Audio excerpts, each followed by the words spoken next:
রাজধানী ঢাকা সহ বিভিন্ন জেলায় একের পর এক আগুন, বিস্ফোরণ আর নাশকতা ঘটেই চলেছে।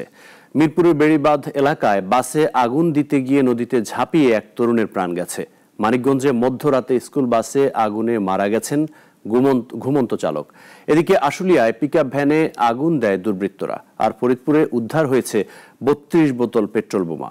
প্রতিনিধিদের পাঠানো তথ্য ছবিতে জানাচ্ছেন নাবিলা মারজুক।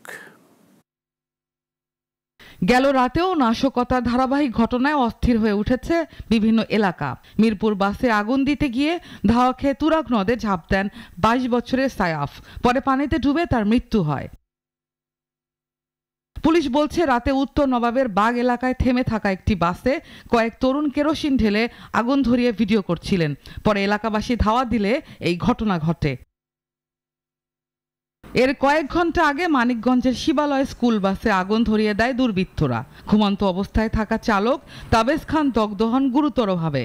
স্থানীয়রা তাকে উদ্ধার করে ঢাকায় পাঠালে জাতীয় বার্ন ইনস্টিটিউটের চিকিৎসকেরা তার মৃত্যুর খবর জানান। এদিকে ভোরে আশুলিয়া সড়কের পাশে দাঁড়িয়ে থাকা একটি পিকআপ ভ্যানে মোটরসাইকেলে আসা দুজন পেট্রোল ঢেলে আগুন লাগিয়ে পালিয়ে যায়।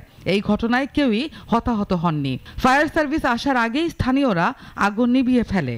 ফজরের আজানের 10 মিনিট আগে আমাকে সিকিউরিটি ফোন দিয়ে বলতেছে যে দুইজন লোক আসছিল, মোটরসাইকেল থামায় ওরা পেট্রোল দিয়ে আগুন দিয়ে আপনার গাড়িতে তুলে গেছে।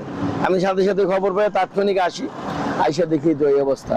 অন্যদিকে ফরিদপুরের ভাঙাই সড়কের পাশে পড়ে থাকা একটি পুরনো লাগেজ থেকে উদ্ধার হয়েছে ৩২ বোতল পেট্রোল বোমা। পুলিশের ধারণা, নিষিদ্ধ আওয়ামী লীগের লকডাউন পরিস্থিতিকে কেন্দ্র করেই নাশকতার প্রস্তুতির অংশ হিসেবেই এগুলো রাখা হয়েছিল।